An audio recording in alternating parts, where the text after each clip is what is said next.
Hey, this is Rick with Social Good Software. In this short video, I'm going to be walking through the options of the membership ID, the constituent membership ID, and then finally the custom field. I'll be walking you through all these options, and then what I'll do is I'll walk you through in all true and in the card and show you how those two things work together.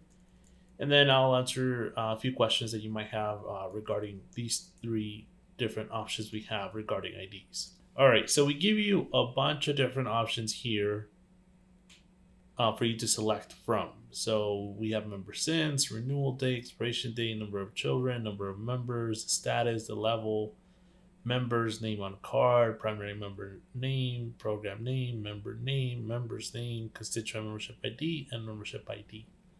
We're just going to focus on these two right here in the custom field one as well. So you see how all those work. All right, so I went ahead and enabled these two. I cannot enable the custom field. Custom field is only available on iOS and Android. So that is currently available only for those two platforms. That's why I cannot turn it on here.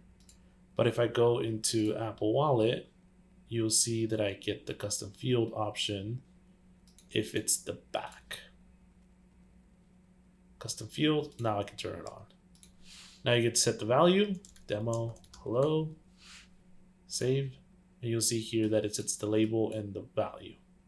So this custom field right here, you can set anything. So we usually do member benefits, and then we do free admission, free parking. Save, and then you'll see it'll come out like this. So this is great for member benefits. Only works on the back of the card.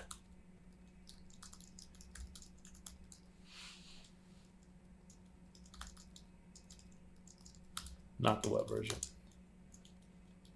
Okay. So yeah, that's pretty much how the custom field one works. So let's look at the membership ID now and the lookup ID, and we'll see how those two things come together. All right, so like I said before, we're gonna go back into the front. You see I have membership and constituent ID enabled. And if I refresh here, you'll see that membership ID number here and this one here. So the 140 and the 159 on the left and on the right. And that's how we have them: membership ID, constituent ID. So membership ID, constituent ID. So this looks all great. So now what we're gonna do is we're gonna go into all true and actually see where these things live. So the first one is the membership ID, which is this number here. And the second one is this number here, which is the one on the right there. So if we head over here, you'll see here's the record, and here's that lookup ID, which is also referenced to membership ID. It's this ID here, which is the one on the right-hand side. Okay, and what about this 140? Well, this 140 is just the membership. So if you go inside the membership, you will see that there. So there it is. There's the membership ID.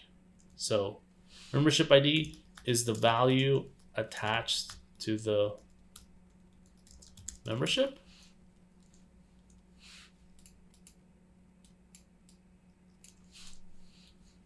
And then lookup ID, constituent membership ID is the lookup ID for the constituent.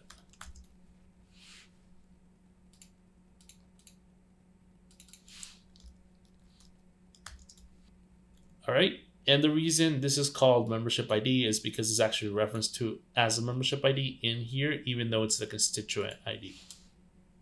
So that's why it's a little bit confusing, because we need to reference this as the membership ID. So the label says membership ID, even though it's just the lookup ID.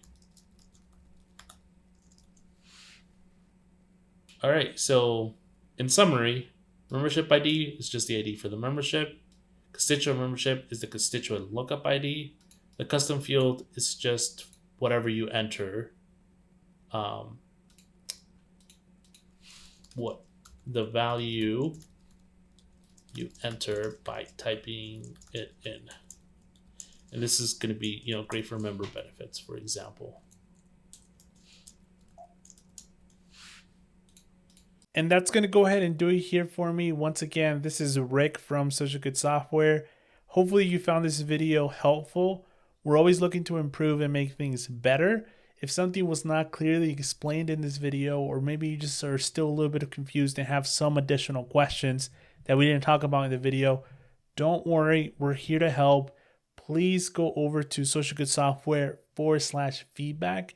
You're able to provide us feedback on this training. You're able to provide us feedback on the software. We're always looking to improve. So if you have any suggestions, please reach out to us. Again, socialgoodsoftware.com/feedback.